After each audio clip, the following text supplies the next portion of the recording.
Salve, salve, meus amigos, professor Cleber Pinho, vamos lá? Vamos de lei de abuso de autoridade, lei 13.869 de 2019, nossa segunda parte.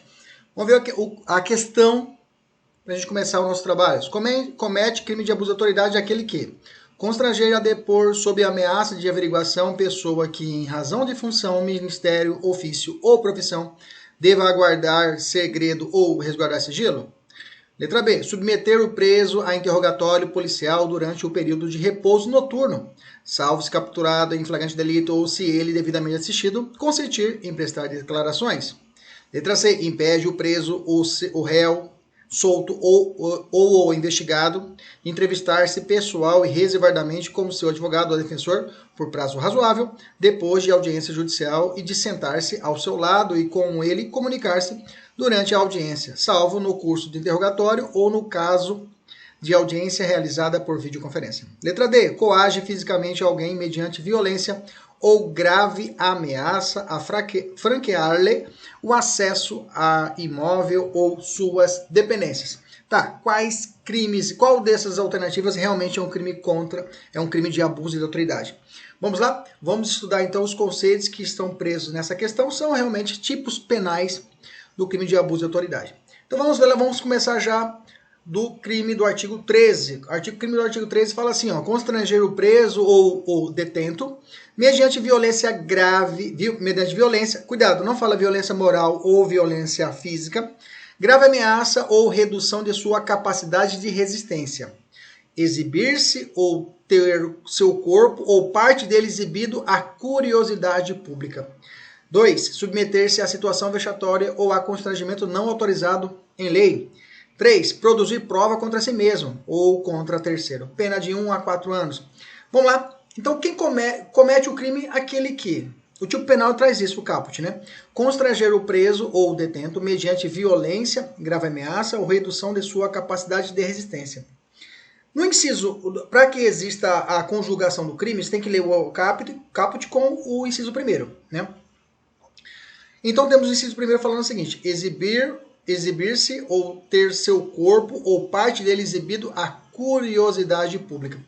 Bom, gente, o que esse tipo penal pune em tese? Ele vai punir a prática conhecida da apresentação dos presos à imprensa, né?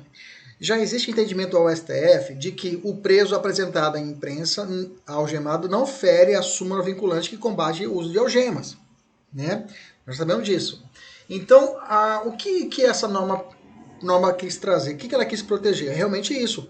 Nós sabemos que, por óbvio, né, que a lei de abuso de autoridades é uma resposta clara às ações da Lava Jato, né? É óbvio, né? Todo mundo sabe disso. Isso é chamada reação legislativa. Eu já falei isso lá na nossa primeira aula desse conteúdo, ok? Então, é uma prática pegar o cara, colocar na frente da polícia, aí chama a imprensa, tira a foto do cara. Okay? Então, o que esse tipo penal pune, em tese? Pune a prática conhecida como apresentação do preso à imprensa. Após ser efetuada a prisão, os presos são colocados em pé, algemados, normalmente de frente para o produto do crime, e são convocados os meios de comunicação para que possam registrar em foto ou vídeo os autores do delito. Gente, isso não pode mais hoje, tá? É considerado que crime de abuso de autoridade. 2. Submeter a situação vexatória ou a constrangimento não autorizado em lei. É interessante isso que ele fala assim, constrangimento não autorizado. Quer dizer que tem constrangimento autorizado por lei. Em tese tem, né, gente? Tem constrangimento autorizado por lei quando usa o esforço necessário para realizar uma prisão em flagrante, para evitar o suicídio, né? Evitar o suicídio também é constrangimento que ele é autorizado por lei, tá? Então esse inciso 2, ele obriga, por exemplo, pega o preso, como já vimos na TV, na internet, o cara cantando parabéns, porque agora é adulto, é maior de idade, né? Já vi vários vídeos, cara, para os policiais levando um bolo pro cara na cadeia. Beleza? Não posso mais fazer isso. Vídeos de alguns policiais que gravam, nos quais obrigam o preso a pedir desculpa à vítima ou à sociedade. Já aconteceu isso também, né? A gente vê no WhatsApp isso. O cara fala que vai tocar o terror na polícia, a polícia vai e prende o cara e depois ele pede desculpas, ok? Outro, existe alguma crítica à redação da parte final desses dois? Bom, se juntarmos diretamente o caput com ela, ficará algo assim. Constranger o preso ou detento a submeter-se a constrangimento não autorizado em lei. Então, pode existir um constrangimento autorizado, né? E o outro, né? Ou não autorizado. ou não autorizado é crime. Então, constrangimento autorizado ou não autorizado é crime. Ficou meio esquisito essa redação. 3. Produzir prova contra si mesmo ou contra terceiros. Bom, durante a execução de um mandado de busca e apreensão, os policiais encontram um telefone celular e ordenam ao investigado que destrave o aparelho, inserindo a sua senha. O indivíduo indaga se ele seria obrigado a isso e os policiais afirmam que sim. E ordenam com firmeza que ele destrave imediatamente, sob pena de ser preso. Eu tenho aqui outra hipótese de abuso de autoridade. Bom, o Supremo já tem entendimento, o STJ também tem entendimento quanto a isso utilizar a verificação de WhatsApp. Agora ficou tipificado o crime, tá? Então realmente vai ter que ser analisada a jurisprudência anterior à norma de forma mais cautelosa a respeito desse acesso ao WhatsApp, ok? Mas se a conduta do agente causar sofrimento físico ou mental, parou, falou sofrimento físico ou mental, estou falando o quê? Tortura, ok? Falou sofrimento físico ou mental na vítima, teremos a conduta de tortura, tá? Então, se a conduta da gente causar sofrimento físico ou mental à vítima, teremos ainda a conduta lei de abuso de autoridade? Não, não teremos abuso de autoridade do artigo 13. Teremos o quê? Crime de tortura, tá? Em miúdos, a tortura probatória, lá do artigo 1º, inciso 1, a linha A da Lei 9455 de 97. Fala assim: constitui crime de tortura constranger alguém com emprego de violência ou grave ameaça, causando-lhe sofrimento físico ou mental. Letra A, com o fim de obter informação, declaração ou confissão da vítima ou de terceira pessoa. É a tortura à prova, a tortura probatória. Ok? Beleza? Diferença, professor, dá diferença entre o artigo 1º lá da lei de tortura e o artigo 13 da lei de abuso de autoridade. Lá na tortura é crime comum, aqui na lei de abuso é crime próprio, somente praticado por autoridade, por agente público. Lá no artigo 1º da tortura, lá exige a violência ou grave ameaça. Aqui eu tenho violência, grave ameaça ou alguma forma de reduzir a capacidade de resistência da vítima. Violência, grave ameaça ou alguma forma, sei lá, dopar o sujeito para que ele não tenha resistência. O policial vai lá e dopa, ele dá uma droga para o cara ficar mais lerdo, ficar mais acessível à ação policial, constrangimento do policial, digamos assim. 3. Aqui outro ponto, né? Eu tenho que lá na lei de tortura exige a conduta de causando sofrimento físico e mental. E aqui não exige que cause esse sofrimento físico ou mental. Ok? Beleza? Lá no inciso 1 e 2 são narradas finalidades específicas da lei de tortura, né? O parágrafo 1º, por sua vez, não é descrito nenhuma finalidade. Aqui eu tenho, né? O objetivo da gente é fazer o preso ou detento exibir-se, submeter-se, produzir prova contra si mesmo.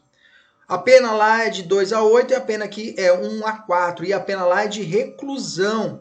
E aqui a pena é meramente pena de detenção. Lembra que não tem pena de reclusão na lei de abuso de autoridade, ok? Pena de reclusão, vou botar aqui já a pena de reclusão de 2 a 8 anos. A pena é de reclusão e aqui a pena é de detenção de 1 a 4 anos. Óbvio, o crime de tortura é mais grave. Qual é o elemento subjetivo? Como todo crime de lei de abuso de autoridade, o elemento subjetivo é o dolo, tá? O dolo acrescido com elemento subjetivo especial. Finalidade específica de prejudicar outrem ou beneficiar-se a si mesmo ou terceiro ou ainda por mero capricho ou satisfação pessoal. Isso tudo lá do artigo 1º. Nós vamos ver alguns crimes hoje que precisam desse dolo especial e mais alguns outros, tá? Lembre-se que nunca se pune a conduta culposa. Quem é sujeito ativo? Autoridade pública. É crime próprio, já disse para você. Passivo. Dupla subjetividade. Todos os crimes aqui da lei de abuso de autoridade, nós já falamos disso na aula passada, são de dupla subjetividade passiva, ou seja, a pessoa que sofre a ação e o Estado, beleza? Quando ocorre a consumação, no exato momento em que a vítima é exibida ou tem o corpo ou parte exibida à curiosidade pública, ou no momento em que ele submete a situação vexatória ou constrangimento não autorizado em lei, ou ele produz a prova contra si mesmo, ou a terceiro. Trata-se de crime material ou crime formal? Crime material. Falou crime material, estou falando que cabe o quê? Tentativa, tá? Lembra disso. Falou crime material e ele for plurissubsistente, ou seja, crime material plurissubsistente, pode ter um crime material unissubsistente, é possível. O que é um crime plurissubsistente? É aquele onde a execução pode ser fatiada em vários atos, possibilitando, completa no seu caderno, Completa aí. Possibilitando, assim, a tentativa, ou para alguns, conatos. Ok? Beleza? Como assim? Plurissubsistente, professor? Você vê o caminho. Você vê o policial pegando o sujeito, levando até, chamando, pegando o telefone, ligando para a imprensa. Vem para cá, vem pegar o cara aqui, arruma ele aqui, coloca a droga aqui em cima da mochila, da mesa. Põe aqui o brevê da polícia, põe a munição armada, põe ele atrás. Você vê todo o caminho para a execução do crime, todos os atos preparatórios para a execução do crime. Bacana? Beleza?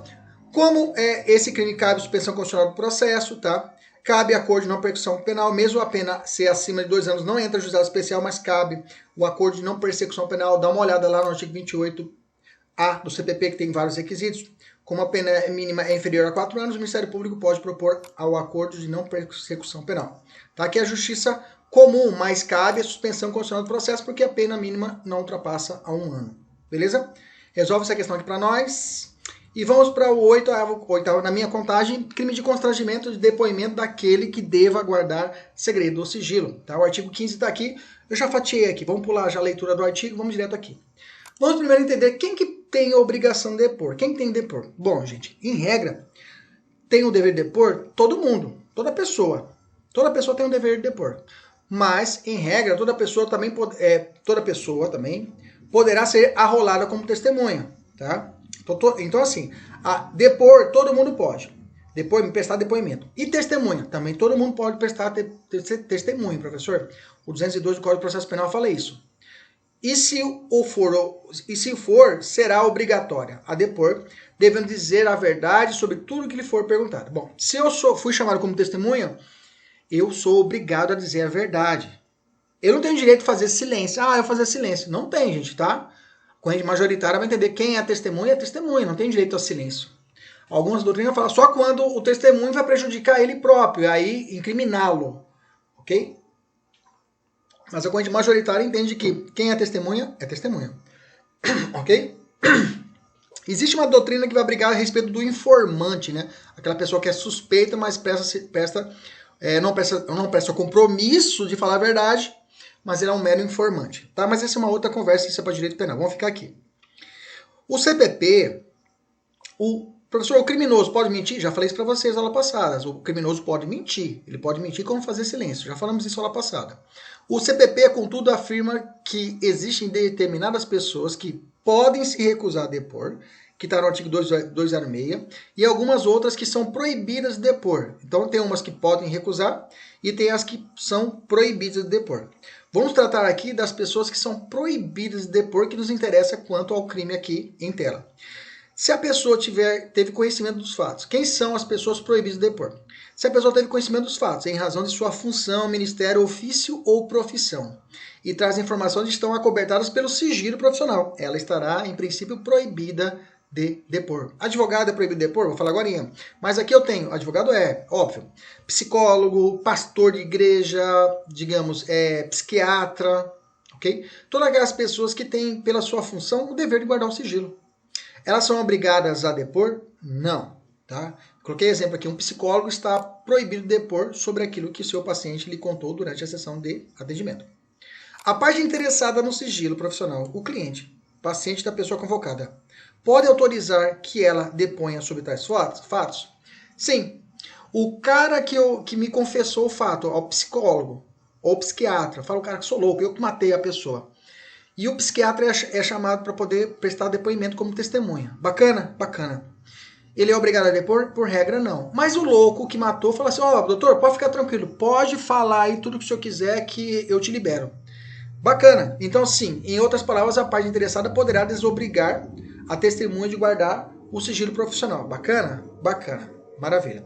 E mesmo que a parte interessada faça isso, ou seja, mesmo que ela autorize que a pessoa revele, ou seja, o psicólogo revele os fatos resguardados pelo sigilo, ainda assim, esse psicólogo é quem irá decidir se irá ou não testemunhar? Exatamente.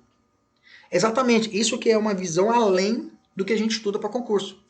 Normalmente a gente aprende isso na faculdade, aprende isso nos cursinhos. O cara é proibido de depor, pronto, não pode depor. Mas se o paciente autorizar, ele pode testemunhar. Mas também ele não pode testemunhar se ele quiser também. Então quer dizer que é correto. Então, se o cara me liberou, eu sou psiquiatra. Pode falar, doutor. E eu falo, mas eu não quero falar. Tem que prevalecer isso. Está no 207. São proibidos depor a pessoas que, em razão de função do Ministério do Ofício e Profissão, devem guardar o sigilo, salvo se desobrigados pela parte interessada, quiserem dar o seu testemunho. Então, ela pode ou não pode dar o seu testemunho. Ok? Os advogados também eles podem ter o direito de guardar o sigilo, o artigo 207 do CPP. E eu tenho ainda o artigo 7º, inciso 19 do nosso estatuto da OAB, da 890694. Eu falo nosso porque eu sou advogado, né? Então nos protege quanto a isso. Bacana? Violação de segredo profissional constitui crime? Constitui crime, viu, gente? 154. Se eu sou advogado e eu violo o segredo funcional, violo meu segredo funcional, eu cometo crime. Beleza? Agora vamos falar do artigo 15, tá? O que trata o 15? O que trata aqui a cabeça do artigo? O que trata o caput do artigo 15? Vamos lá, depois a gente vai falar do parágrafo único. Em que consiste o delito? O agente obriga, força a pessoa a depor, afirmando que ela será presa caso não faça isso. Você tem que depor, você é obrigado. O cara fala, mas eu sou padre. Você é obrigado, tem que depor, ok? Mesmo sabendo que ela não poderia prestar depoimento, porque os fatos envolvem segredo ou sigilo, relacionados com a sua função, ministério, ofício ou profissão. Aí está o crime. Quem é sujeito ativo do crime? É a autoridade responsável pela colheita da prova. Aí eu vou ter delegado, eu posso ter um magistrado, ok? É até mesmo o presidente de uma CPI, ok? Quem é o sujeito passivo do crime? Dupla subjetividade passiva, né? A pessoa que foi constrangida a depor, e eu posso dizer também o Estado. Já vamos combinar isso. Quando tiver alguma coisa extra, senão a gente já vai passar direto desse sujeito ativo, passivo, tá? Qual é o elemento subjetivo? Você já sabe, dolo e pode existir, não poderá existir punição pelo crime o quê? Culposo. Não tem punição por conduta culposa. Quando ocorre a consumação do crime, estou falando do caput, o crime se consuma no momento em que a pessoa é constrangida pelo agente, a depor sobre fatos que deveria guardar, depõe sobre fatos que deveria guardar sigilo, sendo possível a tentativa, tendo em vista que se cuida um crime plurissubsistente, como eu falei para vocês. É a mesma coisa aqui. Você vê o delegado olhando a documentação, falando, você é advogado? Sou advogado. Eu quero que você fale. Ah, não vou falar. Ah, veja, o crime está... Os atos estão ocorrendo. Bacana? Cabe suspensão e cabe acordo de não persecução penal. Vamos ver os crimes do parágrafo único. Quais os dispositivos que protegem o direito ao silêncio? Antes disso, vamos falar sobre o direito ao silêncio, né? O direito ao silêncio é assegurado pelo artigo 5º da Constituição, tá? O preso será informado de seus direitos, entre os quais de permanecer o 58, né? Sendo-lhe assegurada a assistência à família advogado. Pacto São José da Costa Rica. Anota aí, galera, que precisa para uma questão mais avançada, tá? É importante abrir uma dissertativa já com um fundamento, tá? Um fundamento convencional. Use esse termo, viu, gente? Quando eu falo Pacto São José da Costa Rica, os pactos, fala assim, conforme o fundamento convencional. Fala isso que fica bonito. Convencional. É um direito convencional, porque está numa convenção, no tratado internacional. Tá? O Pacto São José, inclusive, entrou no nosso sistema brasileiro como norma supralegal. É bom colocar esse sobrenome, né? Coloca assim na sua dissertativa, ó. Pacto São José da Costa Rica que vige em nosso ordenamento jurídico como caráter supralegal. Isso, ficou bonito, já ficou outra coisa. O examinador já falou, esse cara aqui é um cara foda. Para todo mundo, tô falando aqui, viu? Para todo mundo tem que estar esperto numa dissertativa ou para uma redação que vier na sua prova. Bacana? Beleza. Além disso, o Código de Processo Penal também fala do direito ao silêncio. O processo penal está no 186. O direito ao silêncio só pode ser invocado na fase judicial? Não, na fase de polícia também pode ser invocado o direito ao silêncio. Tá? E ainda, prevalece que o réu não pode negar-se a responder as perguntas relativas à sua qualificação lá no interrogatório. Isso é verdade, tá? O direito ao silêncio só cabe quando for tratar na segunda fase do interrogatório. A primeira fase, o juiz pergunta, quem você é? Você é o Kleber? Que família que você é? Você estuda onde? Você formou aonde? Você tem filhos? Essa parte eu tenho que falar, ok? 2. O silêncio do interrogado não pode ser interpretado como confissão ficta. Tá? Aquele papo, tudo que você disser ou não disser será usado contra você no tribunal. Isso é coisa de americano, tá? Aqui não aplica isso no Brasil. Para alguns, o direito ao silêncio também é considerado o direito do nemo tenetur si detegere. Nós já falamos isso lá na aula de direito processual penal, que você sabe que esse princípio ele é amplo, né? Tem várias aplicabilidades. Vamos falar dos incisos. Bom, primeira situação do inciso, fala assim, de pessoa que tenha decidido exercer o direito ao silêncio. Então, a autoridade não pode fazer a pessoa forçar a dizer o silêncio. Qual o objetivo desse inciso? É punir a conduta da autoridade que continua fazendo o interrogatório. Mesmo após o interrogatório afirmar que, mesmo após o interrogatório falar, olha, eu quero ficar em silêncio. Né? O delegado insiste e coloca diversas perguntas. Já vi isso, né, na prática, o juiz até fazendo isso. Né? O cara falou, não, eu quero ficar. Eu era estagiário à época, estava sentado, o cara falou assim, não, eu quero usar o meu direito de silêncio. O advogado falou. O juiz perguntou, você foi com o crime? Você fez 30 perguntas e mandou anotar as 30 perguntas na ata dizendo que ele não respondeu usando o direito de silêncio. Isso hoje é crime. Isso hoje é crime. Ok? Beleza? Quem é o sujeito ativo do inciso 1? Será a autoridade responsável pelo interrogatório. Delegado de polícia, membro do MP, magistrado, CPI. Ok? Inciso 2. De pessoa que tenha optado por ser assistida por advogado ou defensor público sem a presença do seu patrono. Ou seja, o cara fala, eu quero um advogado. Chamou para fazer um interrogatório. O cara fala assim, olha, eu quero meu advogado. O delegado de polícia não pode continuar nessa fase pré-processual se o cara invocou, tem que esperar o advogado chegar. Ok? Lembramos agora que tem o 14A que para crimes funcionais de alguns servidores públicos das Forças Armadas ou de segurança pública, 48 horas para apresentar o advogado. Lembra disso, ok? Lá a mudança do Código de Processo Penal com o pacote anticrime. Volta para cá. A doutrina majoritária e a jurisprudência entende que não é obrigatória a presença de advogado ou defensor durante o interrogatório. Perfeito. Perfeito. Eu falo que o advogado ele fica ali como não é obrigatório. Mas a partir do momento, contudo, a partir do momento que o interrogado falar eu quero um advogado, parou. Eu quero um advogado, quero exercer meu direito da defesa técnica, eu quero um advogado aqui para me acompanhar, ou defensor público. Espero que os criminosos não nos ouçam, mas os caras já sabem, né? Já sabem. Somente grandes organizações criminosas já tem até o advogado separado, já existe uma conta preparada para defender determinadas organizações criminosas. Beleza? Bacana? Então, se no momento da realização do interrogatório, lá no pré-processual, lá no inquérito, o investigado não estiver acompanhado de advogado ou defensor, a autoridade que conduz a investigação deverá obrigatoriamente designar um defensor dativo para acompanhá-lo, porque isso acontece num processo, lá no juiz. Lá na justiça, perante o juiz, não tem advogado, um advogado que estiver passando no corredor do fórum, é esse mesmo que vai atuar. Ele serve como dativo, ele vai ficar apenas para aquele ato. Beleza? Na pré-processual, não. Tá? A presença técnica no interrogatório e nos demais atos de investigação é facultativa. Traz-se um direito do investigado, mas ao contrário do interrogatório judicial, ele pode optar por não estar acompanhando o advogado. Por outro lado, se o interrogado quiser assistir por advogado, o defensor ou a autoridade não pode continuar o interrogatório sem assegurar esse direito. Então quer dizer que, se não tiver o advogado lá, vai ter que noticiar a Defensoria Pública para que venha, compareça, para que possa realizar o ato. Se não, o delegado poderá responder pelo crime de abuso de autoridade.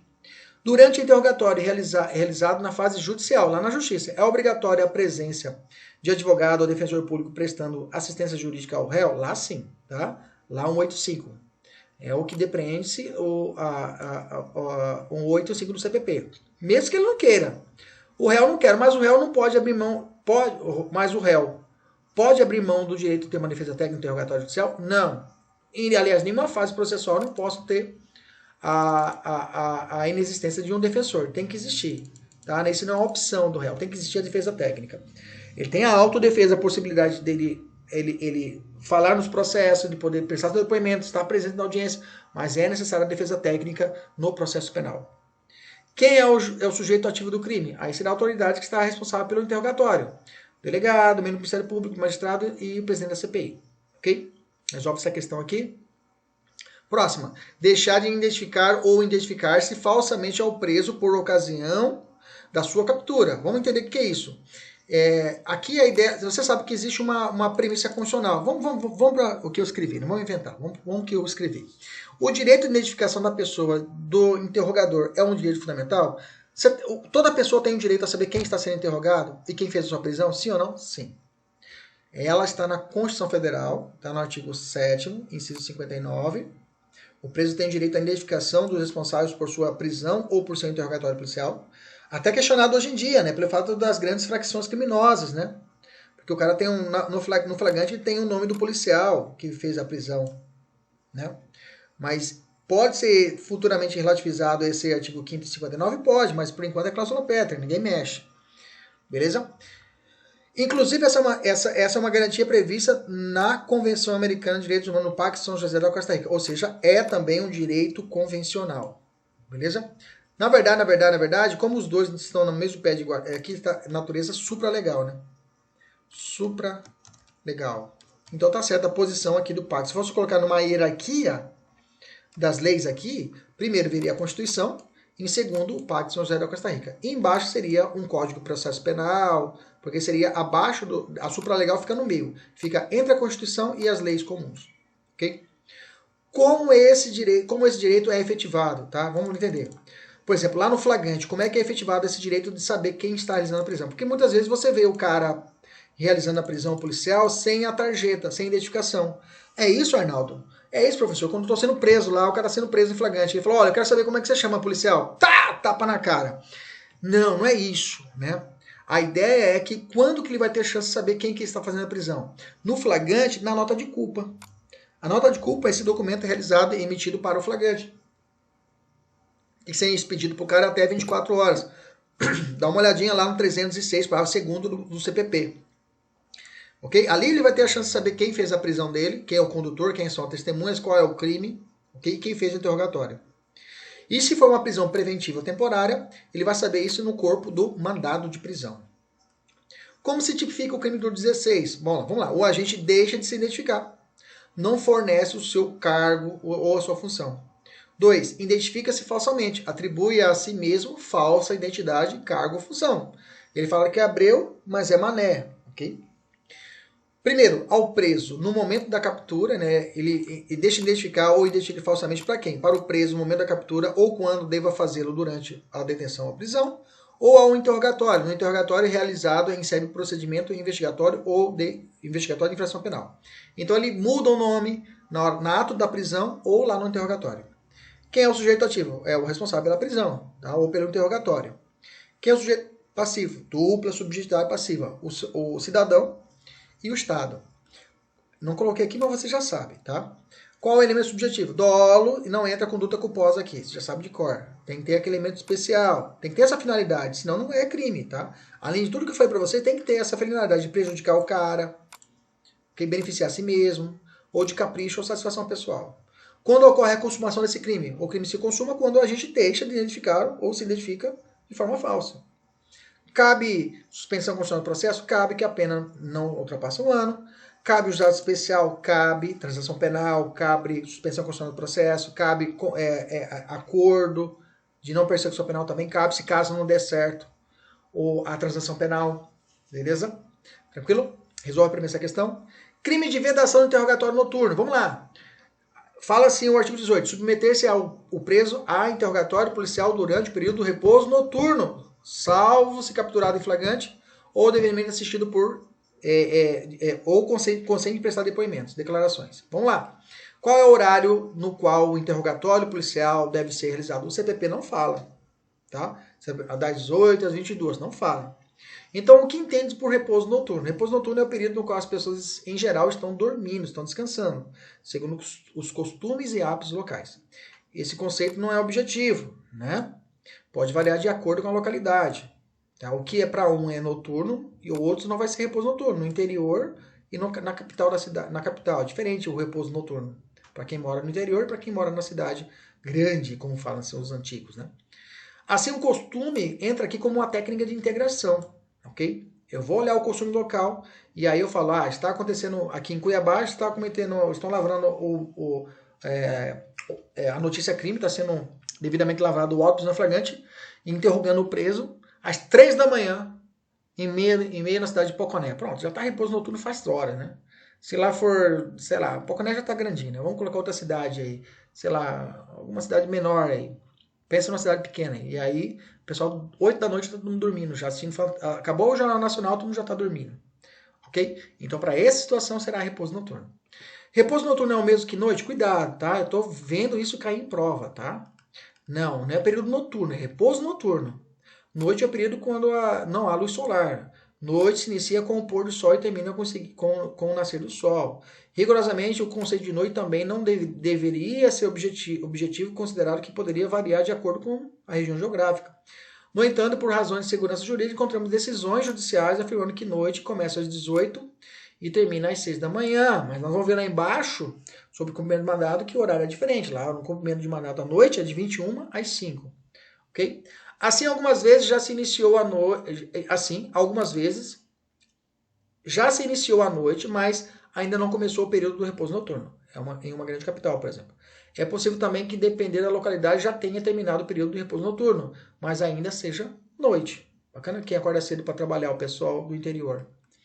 Então, esse não é noite, sim repouso noturno. Cuidado. Então, o que consiste o delito? O agente realiza o interrogatório do preso durante o período do repouso noturno, sem que esteja presente uma das duas hipóteses excepcionais do 18. Qual é a razão da existência do crime? Durante o repouso noturno, o indivíduo está naturalmente mais cansado, sonolento e, portanto, com menor capacidade de concentração e raciocínio. Logo, não se trata do momento mais adequado para o exercício de autodefesa. Né? Isso é um instrumento de tortura, né? A gente entende que por várias situações, a gente, nas nossas leituras, percebe, somente nas leituras de crimes de guerra, as pessoas normalmente são torturadas no período noturno, né? Como também foi lavrado várias vezes em relatos, em alguns livros aqui no Brasil, que os caras são torturados por quê? Porque tá cansado, o cara chega a exaustão, e aí acordado, leva choque, ok? Bacana? Vamos lá. Qual é a razão desse, já falei, é um tratamento desumano? Eu posso dizer que é um tratamento desumano? Lembra lá que tem o artigo 5º, inciso 3, é proibida a tortura ou qualquer tratamento desumano ou degradante. Eu poderia dizer que isso seria um tratamento desumano? Fazer um interrogatório no período noturno? Sim, tá? Alguns autores, isso aqui é bacana também para escrever, tá? Isso também é bacana, tá? Que, como a Maria Elizabeth Queijo, né? Alguns falam queijo. E ela fala sobre isso, muito bem. Nisso, a situação passa a ser a seguinte. Então, em resumo, fica assim. Em regra, o interrogatório policial não pode ser feito durante o repouso noturno. Pronto. Tem exceção? Tem. Duas. Primeiro, se o indivíduo tiver sido preso em flagrante. Isso justifica, né, gente? Ah, preso em flagrante às 10 da noite. Não, vamos esperar só amanhã de manhã. Não. Porque a autoridade tem o prazo de 24 horas para entregar a nota de culpa. Então, e o procedimento tem que ser em 24 horas. Então, tem que ser feito à noite mesmo. Então, se for preso em flagrante, posso fazer interrogatório à noite? Pode. E se o preso concordar em prestar suas declarações, caso não seja flagrante, tá? Se ele concordar, tá valendo. E ele estiver devidamente assistido por advogado, óbvio, né, gente? Como deve ser entendido os termos devidamente assistido? Porque a lei não fala se é advogado, fala devidamente assistido. Então, essa expressão deve ser entendida como assistência jurídica. Assim, pode ser advogado ou defensor público. Sujeito ativo, delegado de polícia, considerando que ele é responsável pelo inquérito policial, óbvio. Sujeito passivo, o preso e o Estado. Qual é o elemento subjetivo? Dolo, não cabe forma culposa, tem que ter os elementos específicos. Quando ocorre a consumação? O crime se consuma quando o preso é submetido ao interrogatório. E se o fato ocorrer na fase processual? Bom, normalmente o fórum não abre à noite, né? O fórum, na justiça, não abre à noite. Os atos são delimitados os horários. Mas se caso acontecer, tá? Não será crime, tá? Não será fato, será um fato ativo. Por quê? A lei, no artigo 18, fala expressamente interrogatório policial, não fala somente interrogatório. Então, se a questão falar que foi feito de forma excepcional uma audiência no período noturno perante a justiça criminal de determinada cidade e o juiz ouviu o sujeito no período de repouso noturno às 24 horas, às 3 da manhã. Nesse caso, eu tenho o crime do artigo 18? Não, porque a lei fala interrogatório policial. Cabe a suspensão, cabe G-crime, cabe acordo de não persecução penal, cabe. Acordo de não persecução penal, cabe. Vamos para 19, crime de impedir ou retardar o envio de pedido para o preso. Mais ou menos o que vai falar esse crime? O cara tem um habeas corpus não precisa de advogado. O cara faz um pedido de habeas corpus na mão, o preso, e o delegado some com esse papel. Mais ou menos isso aqui. E tem um parágrafo único que também vai falar a respeito disso. Vamos entender. O que consiste o delito do caput? O preso, como está com a sua liberdade de locomoção restringida e, portanto, não tem como fazer isso pessoalmente, pede para que a autoridade com que tem contato, delegado, agente de polícia, escrivão, diretor de presídio, leva ao magistrado ou tribunal um pedido para que seja examinada a legalidade da sua prisão. pede para que a autoridade com que tem contato leve ao magistrado ou tribunal um pedido para seja examinado, um habeas corpus, por exemplo. E a autoridade impede ou atrasa injustificadamente o envio deste pleito à autoridade judicial. Okay? Ele vai e joga fora o papel, sacanando o cara. Aqui que eu falei para vocês do habeas corpus, né? Okay? Se houver alguma justificativa para o fato, se o agente tem impedido ou retardado o envio do pleito, haverá crime? Não, o fato é típico, tá? Porque a lei deixou claro, impedir de forma injustificada. Se ele justificar, ó, atrasou porque mandei o e-mail e aí caiu o sistema. Beleza. Tranquilo?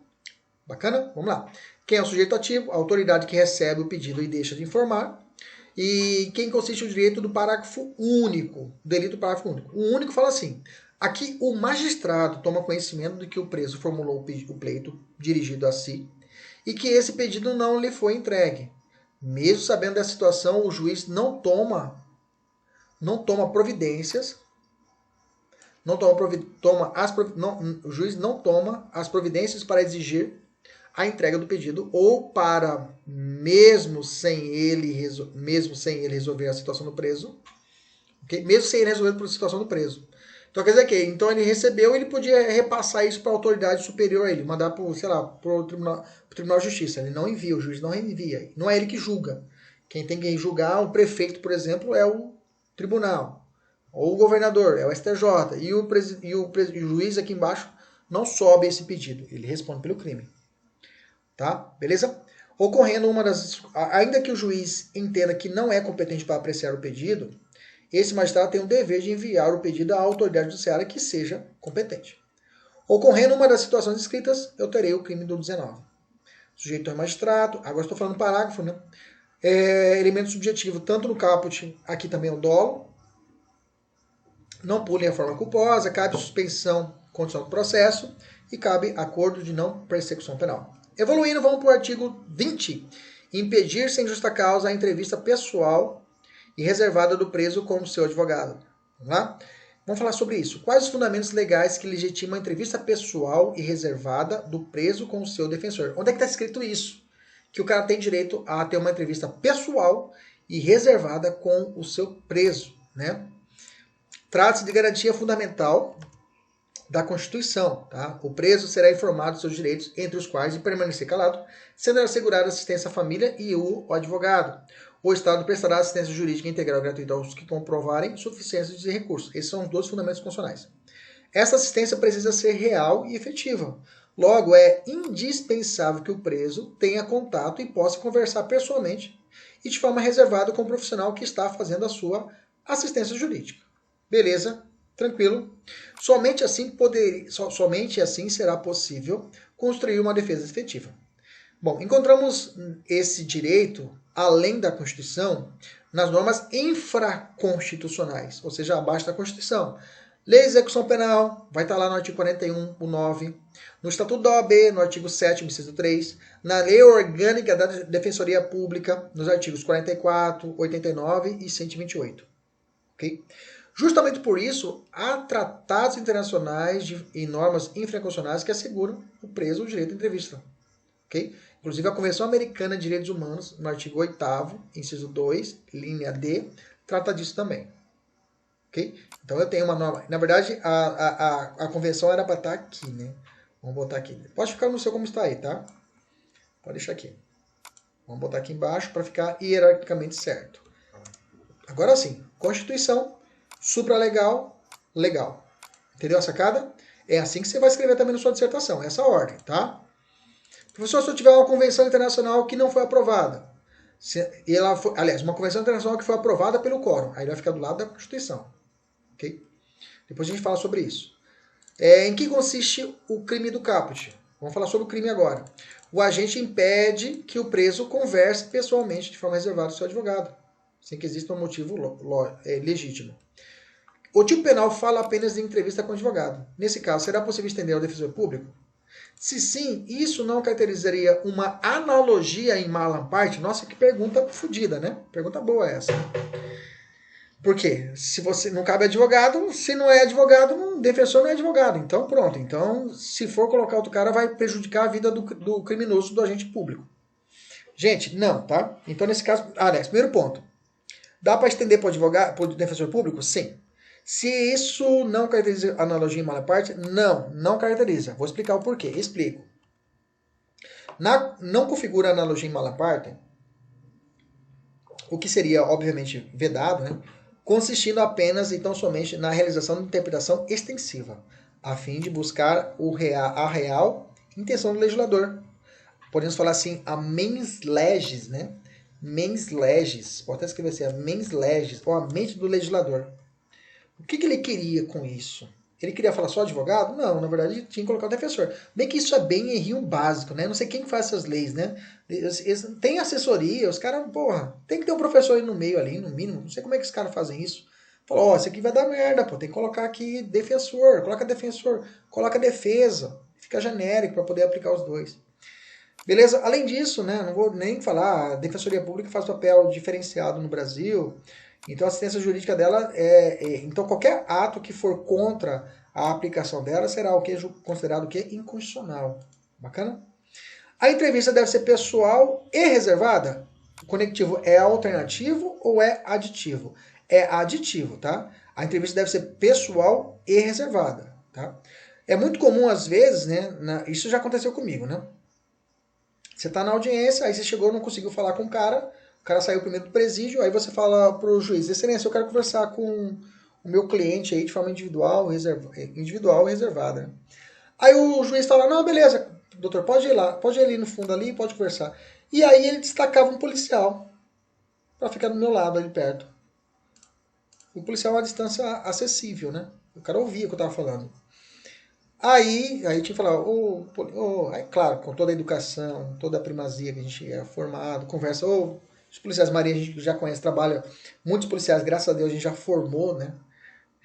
Já passaram por nós no cursinho, então, na hora, não, professor, beleza, o cara já me falou, não, professor, tranquilo, já, dá só um tempinho pra eu falar com ele privado, fica, não, beleza, tranquilo. Ok? Tranquilo? Mas não são todos que são assim também, né? Mas isso aí vai de cada um também, né? Mas agora tem que ser garantido os dois, tá? A pessoal e reservada. Porque não é capricho do advogado. É que tá na lei agora. Ok? Beleza? Tranquilo, vamos continuar. O que a lei quis dizer sem justa causa? Porque a lei fala isso sem justa causa, não fala isso no tipo penal? Fala assim, ó.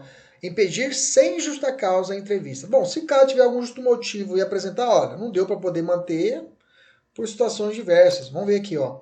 O preso é suspeito de vários crimes violentos e o próprio defensor público, que não tinha qualquer contrato prévio com assistido, pede ao delegado que um policial permaneça na sala durante a conversa, mantendo um pouco distante. Pronto, tá aí. É a justa causa. Entendeu? O cara tá com Covid. O advogado falou, ó, eu quero que você fique distante aí, fica aqui um policial aqui perto, os caras vão pular em cima de mim. Ah, ele é soro positivo, é maluco. Pronto, você falou, ó, vou ter a entrevista com ele, mas você fica aqui. Essa é uma justa causa. Sujeito ativo do crime, a autoridade que impediu sem justa causa a conversa. Delegado, agente de polícia, escrivão, perito, até o juiz. Quem é o sujeito passivo do crime? De forma imediata, nós falamos, o preso, mas podemos apontar também o advogado, tá? Advogado ou defensor, considerando que o direito à entrevista pessoal reservada não é apenas do preso, mas também exercício da profissão. O que consiste o delito do parágrafo único? Temos duas condutas lá. O agente impede que o preso, o réu solto ou investigado possa conversar pessoalmente e reservadamente com o advogado ou defensor por prazo razoável antes da audiência judicial. Ou então o agente impede que o preso, o réu solto ou investigado possa sentar ao lado do advogado ou defensor durante a audiência, por exemplo, no júri, né? E possa se comunicar com o profissional, salvo no curso do interrogatório ou no caso de audiência realizada por videoconferência. Aí não tem como estar do lado, né? No interrogatório não tem como estar do lado e nem por videoconferência. Vamos entender aqui. Impedir a comunicação do réu com o advogado defensor durante o interrogatório é crime. Durante o interrogatório, o réu não pode mais ser orientado pelo advogado ou o defensor, devendo apenas responder as perguntas, ou não as perguntas que lhe forem feitas. Logo, o juiz não comete crime se impedir a comunicação entre o juiz, ou entre o réu e o seu advogado defensor durante o interrogatório. Beleza? Então, se for durante o interrogatório, não pode mais comunicar. Impedir a comunicação do réu com o advogado durante o interrogatório é crime? A resposta é não. Vamos colocar um não aqui. Então, ok? Ficou sem a resposta. Não. Ok? Vamos botar aqui. Ok? Então, agora ficou claro. Não. Não. Durante o interrogatório, não tem mais comunicação. Se a audiência for feita via videoconferência, o réu tem o direito de, antes de começar o ato, conversar reservadamente com o seu advogado? Sim, viu, gente? Até por videoconferência. Tá? Se o advogado e o réu estiverem fisicamente no mesmo prédio, essa entrevista vai ser presencial. Agora, se estiver distantes, essa conversa será feita por telefone ou outro meio moderno, como videochamada pela internet, sem nenhum problema. Ok? Quem fala isso é o artigo 185, parágrafo 5º do CPP. Beleza? Assim como a autoridade caso a autoridade judicial impedir que o réu converse pessoalmente, reservadamente, com seu advogado ou defensor antes da audiência judicial, realizada por videoconferência, ele pratica o crime do artigo 20, parágrafo 1º. Ok? O que significa, então, esse trecho? Salvo no caso de audiência realizada por videoconferência. Esse trecho está excepcionado. Então, esse trecho fala assim, então, voltando. Então, o que significa, então, esse trecho? Salvo no caso de audiência realizada por videoconferência. Óbvio, né? A entrevista prévia com o seu advogado via videoconferência, um canal separado, ok. Mas durante a videoconferência não é obrigatório essa presença, tá? Não há crime nesse caso, porque como o réu e o advogado estão em localidades diferentes, não seria faticamente possível garantir esse direito. Por isso que é essa exceção. Elemento subjetivo, dolo, nós sabemos disso. Dolo tem que ter a conduta específica, sempre disso, tem que ter o elemento subjetivo especial. Okay? Não se pune a conduta culposa. A autoridade esqueceu de enviar, por exemplo, a documentação. Então, nesse caso, eu teria aqui uma situação de impossibilidade do crime, tá? Lembra que eu falei, ele deixou de... deixou de enviar? Não, então tá errado aqui. Reservado não tem nada a ver. Então, esse aqui tem nada a ver, esse aqui passou batido, ok? Beleza? Suspensão constitucional do processo, ok. Procedimentos a ser seguido de crime. Cabe acordo não, persecução penal. Beleza. Agora com você, resolve essa questão para nós aqui. E vamos para o 21. Manter presos de ambos os sexos. Pronto, isso aqui fechou, né, gente? Tipo penal muito tranquilo. E ainda incorre manter na mesma cela criança ou adolescente. Então, isso aqui realmente é muita incompetência da autoridade policial, né? Ou do diretor do estabelecimento prisional. Qual o fundamento constitucional e convencional, olha lá, usando já tratado internacional, que os presos devem ficar separados, de acordo com o sexo. Ok? De acordo com o sexo. Vamos interrogar aqui para ficar bonito. Bacana. Beleza, vamos descer. O artigo 5º da Constituição, né? O 49. Eu tenho o item 8 das regras mínimas da ONU, tratamento de pessoas presas, tá? Ok? Artigo 8º, beleza? Artigo 8º não, ponto 8º que fala sobre isso. Esses dois fundamentam essa obrigatoriedade da separação. Então, o que consiste o delito do caput? O agente determina ou permite que uma mulher fique presa em uma cela ou qualquer outro espaço confinado juntamente com presos do sexo masculino ou o contrário. Isto é, que um homem fique preso com uma cela com presas mulheres, digamos assim. Isso aconteceu, né, gente? Isso é um fato. Aconteceu no Pará, lembra disso? Aquela vez que a menina ficou lá por... Até coloquei aqui no rodapé, né? Coloquei aqui, ó. Isso aconteceu em 2007, cidade de Abaetetuba, no estado do Pará. Na ocasião, uma adolescente de 15 anos, após praticar um ato infracional, permaneceu presa por 24 dias em uma cela com cerca de 30 homens. Você já viu, né? O inferno que deve ser na vida dessa pessoa. Ok? Beleza? O agente... E que mais? Então, nesse caso, não se pode acontecer. Não é admitido no Estado Democrático de Direito nosso existiam fatos como esse. Lembre-se, nós somos polícia. Vocês são polícias, né? Então, tem que prezar pela lei. Se você não utilizar, se estiver baseado pela lei, isso é legal, isso é bacana, isso não é direito. Tem que estudar, tem que ser pessoas técnicas. Ok? Beleza? Então vamos lá. Em que consiste o delito do parágrafo único? A gente determina que permite que uma criança ou adolescente permaneça recolhida em uma cela na companhia de pessoas maiores. Deixa eu cortar isso aqui e colocar aqui que é melhor. Que aqui fica melhor. Ok? Ou ambiente considerado inadequado para as regras do ECA. Okay? Elemento subjetivo, dolo, já falamos. Cabe suspensão constitucional do processo. Okay? Cabe acordo de não persecução penal. vai para o rito comum, ordinário, ok? Vamos para o próximo, resolve essa questão aqui e vamos para o próximo. Invadir ou adentrar clandestinamente, astuciosamente ou à revelia à vontade ocupante do imóvel. Vamos lá. Invasão do domicílio, vamos estudar isso. O que a Constituição Federal prevê quanto à proteção da inviolabilidade do domicílio? Ela prevê no artigo 5º, inciso 11, a casa é asilo inviolável do indivíduo, ninguém nela podendo penetrar sem consentimento do morador, salvo em casos de flagrante delito ou desastre, ou para prestar socorro, ou durante o dia por determinação judicial. Então, durante o dia, com autorização do morador, a qualquer momento. Já sabemos disso. Durante o dia, só em caso de flagrante delito, desastre, prestar socorro ou por determinação judicial. Busca apreensão, cumprimento de prisão preventiva. E durante a noite, em caso de flagrante delito, em caso de desastre e caso para prestar o socorro. Isso que está na nossa Constituição Federal. Beleza? Perceba, portanto, que não se pode invadir a casa de alguém durante a noite para cumprir ordem judicial. Salvo se o próprio proprietário, né, livremente consentir, digamos assim. Mas o que é dia? Nós já falamos isso lá em direito constitucional, só que agora a gente vai observar com as mudanças do abuso de autoridade. Tá? Nós já tivemos um alicerce lá, falamos sobre critério astrofísico, né? Nós falamos sobre isso, só que agora vamos ver já, como a gente já tem uma base, agora vamos melhorar essa base.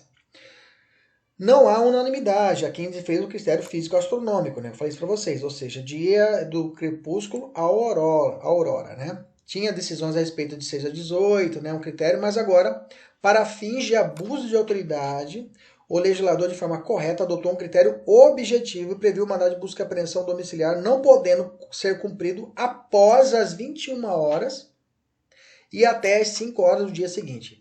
Das 21 às 5 horas do dia seguinte eu tenho isso. Veja, não confunda com o repouso noturno que nós falamos lá atrás, tá? O repouso noturno lá para o interrogatório, não há previsão de horário, lá é costume. Agora, para cumprimento de mandado judicial, somente das 21, não posso, das 21 até as 5 da manhã. Bom, vamos ter várias dúvidas, vamos trabalhar nelas. O que acontece se os agentes iniciaram o cumprimento do mandato antes das 21?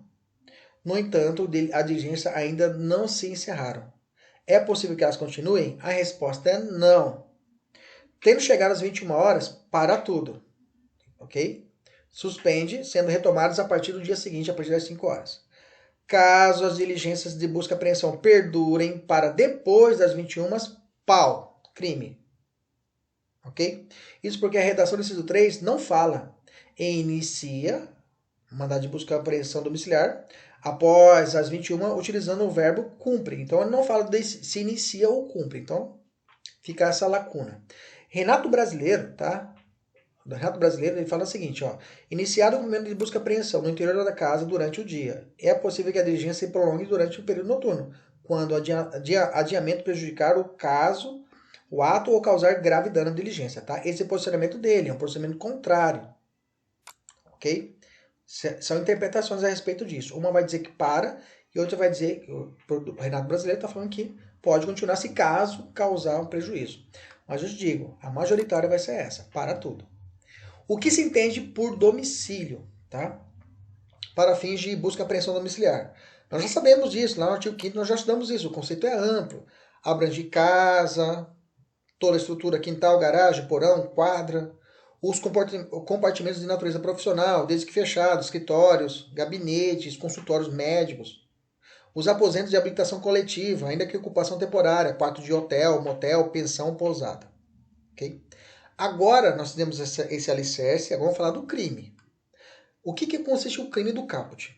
A autoridade invade, ou seja, ingressa com violência ou grave ameaça, ou adentra clandestinamente, ou seja, entra de forma oculta, sem ser notado pelo morador. Ou entra astuciosamente, entra com emprego de fraude, diz que tem um mandado judicial, mesmo não sendo verdade.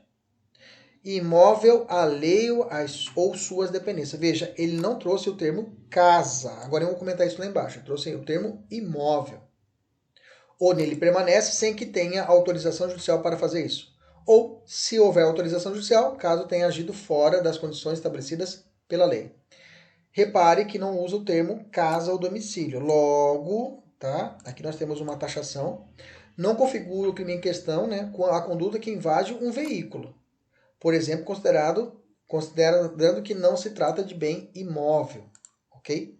Então, aquele lance que nós falamos lá na Constituição, se for um trailer, para agora, para abuso de autoridade, não será considerado imóvel, tá? Não vai dar para fazer uma interpretação, porque aí estaria criando um novo crime, estaria fazendo uma analogia, ou extensiva, mas não dá. Tá? Então vamos esperar a maturidade da jurisprudência, mas toma cuidado. A lei fala de imóvel.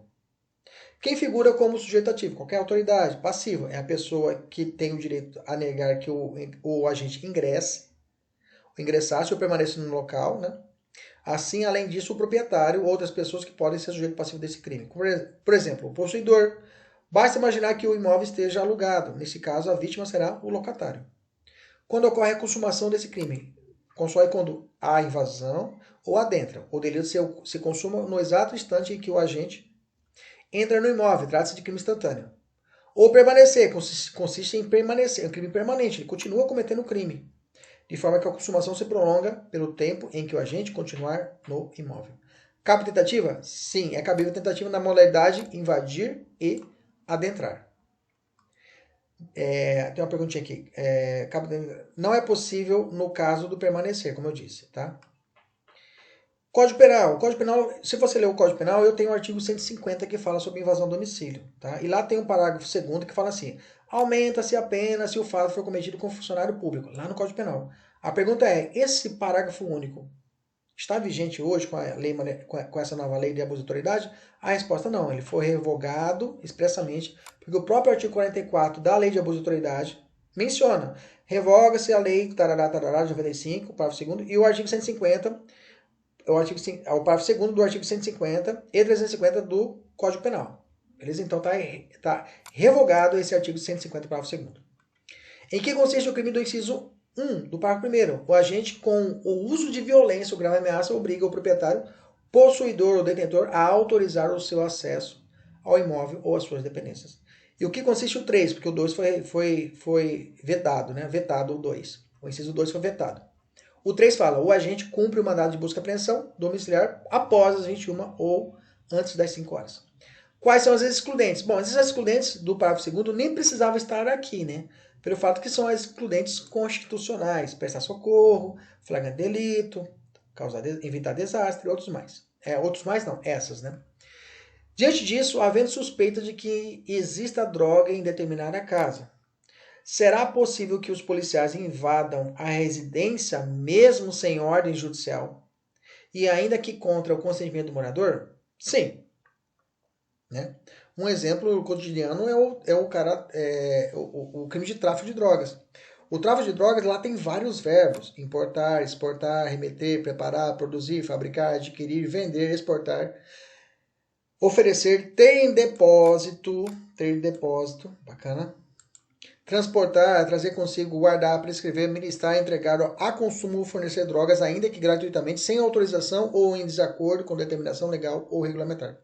O crime de drogas e ter em depósito é um crime permanente. Então, quer dizer, constantemente o flagrante está presente. Constantemente o crime está acontecendo. Assim, se a casa do traficante funciona como boca de fumo, onde ele armazena e vende drogas a todo momento, estará correndo um crime, considerando que esta prática de ações está praticando as ações expressas no verbo ter em depósito e guardar. No entanto, tá? No caso concreto, isso aqui é importante, tá? Devem existir fundadas razões que indiquem que ali está cometendo crime. Okay? Essas razões que motivam a invasão forçada deverão ser posteriormente expostas pela autoridade, sob pena de responder disciplinarmente, civil e penalmente por isso. Aí quem traz isso é o Supremo. Ok? Nós já estudamos isso aí. Bom, qual a diferença do crime do artigo 22 para o artigo 150? Diferença básica é que o 150, o sujeito ativo é qualquer pessoa. E o 22 tem que ser o quê? A autoridade, agente público. Beleza? É um crime próprio. Bom, vamos resolver a questão que foi proposta no início da nossa aula, né? Comete o crime de abuso de autoridade aquele que constranger a depor sob ameaça de averiguação. Não é ameaça de averiguação, é ameaça de prisão. Tá errado. A letra B é a correta. Letra C, impede o preso ou o réu solto ou investigado de entrevista pessoal reservada com o seu advogado ou defensor por prazo razoável depois não precisa mais, tem que ser que antes da audiência. E por fim, letra D, coação, coage fisicamente alguém mediante violência ou ameaça a franquear o acesso a imóvel ou às suas dependências. A lei não fala se é física ou é mental. Beleza? Alternativa correta, letra B. Agora com você, 10 questões aí que eu produzi para vocês a respeito da nova lei de abuso de autoridades. Essa é a parte 2, ainda falta mais uma parte para nós fecharmos essa mega lei que com certeza estará presente nas suas provas de concurso público. Fique com Deus, até a próxima, se Deus quiser e Ele sempre quer. Tchau, tchau.